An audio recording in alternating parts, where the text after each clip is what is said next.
Hello everyone, welcome to the U.S. Immigration News. It's 2025, and the path to keeping a green card in the United States has never felt more uncertain. For millions of lawful permanent residents, that small green card represents security, a home, a future, a promise. But behind that plastic card lies a reality few truly understand. Your status as a permanent resident is not as permanent as you think. Today, a growing number of green card holders are facing unexpected detentions at airports, sudden denials at border crossings, and even removal proceedings. The cause? Quiet rule changes, invisible algorithms, and a set of harsh, often misunderstood policies buried deep inside USCIS procedures.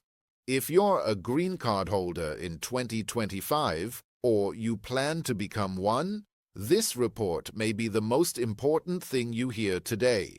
If you are liking this video, please hit the bell button, subscribe, and like it so that you may get updates straight to your smartphone. Now let's get into the video. It starts with a simple number, 180. That's the number of days you can spend outside the US before your green card status begins to unravel. Cross that threshold, even unintentionally, and immigration officials may assume you've abandoned your residency. This isn't just a recommendation, it's an active policy shift. CBP officers are now instructed to treat long absences as red flags. And the moment you land at a US airport, you may find yourself in a secondary inspection room, asked to explain why you were away so long and whether the US is still your primary home. It doesn't matter if your apartment lease is still active, or if your job is waiting, or if you never intended to leave for good. The moment you've been gone too long, the burden is on you to prove that you never intended to leave America behind. One of the most dangerous misconceptions is that a valid green card is enough to show you're still a U.S. resident. It's not. In today's immigration system, you are expected to demonstrate your ongoing presence through a consistent, visible paper trail. That includes showing up in government systems actively. If your driver's license is expired or points to an address that no longer exists, that's a warning flag. If you haven't used your U.S. bank account in months, immigration systems may take note. If the IRS hasn't received a tax return from you, it's as if you disappeared.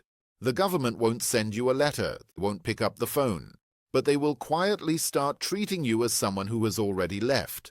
Imagine you've been abroad, staying with family for a few months. You pause your credit cards, stop using your U.S. accounts, and begin paying for everything locally. It seems harmless until it's not. When immigration officers review your records and see a dormant U.S. bank account, it signals something bigger, a possible exit. It's not about how much money you have, but how consistently you're participating in U.S. life. They're not looking for luxury purchases or high balances. In fact, a few modest charges, like a gas station receipt, a grocery store visit, a monthly utility payment, can go a long way in proving that your life still unfolds on American soil. The silence, on the other hand, can speak volumes, and what it says is, I may not live here anymore.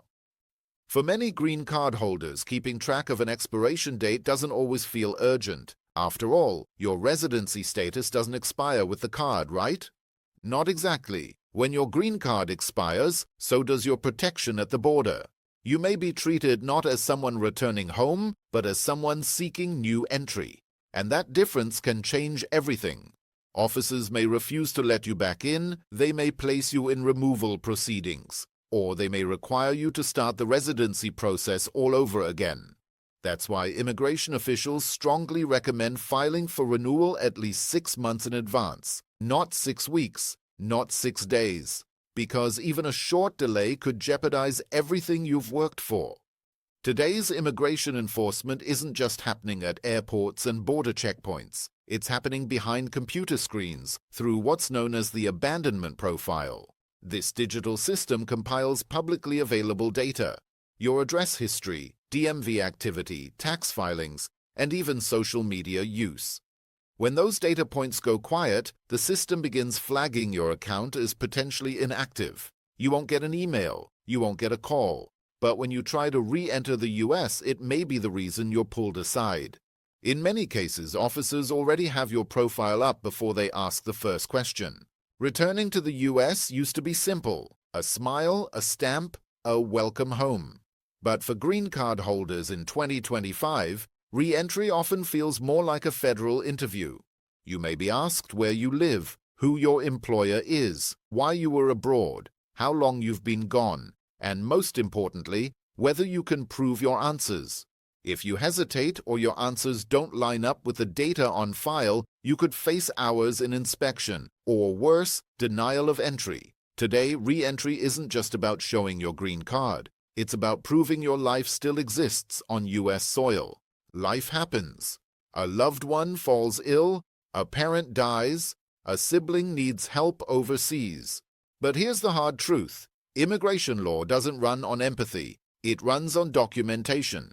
If you've been gone longer than 6 months, even for a death in the family, you'll need more than just an explanation. You'll need to show proof: medical records, death certificates, travel dates, hospital paperwork. Officers don't want stories, they want evidence.